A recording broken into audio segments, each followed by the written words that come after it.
Thank you for being with us tonight. I'm Marie Saavedra. This all happened around 4:30 this afternoon on 75, somewhere near Forest Lane. It ended outside of a standalone emergency room off Walnut Hill Lane. Our Eric Alvarez is live for us at Dallas Police headquarters tonight. And Eric, you're hearing that both drivers here fired shots.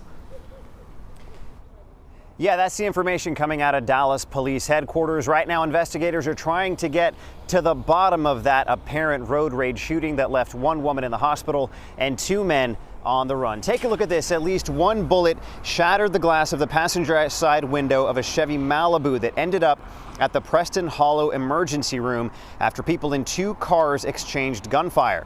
Police say it started with a road rage altercation around 4:30 p.m. on the access road running alongside Highway 75 near Forest Lane.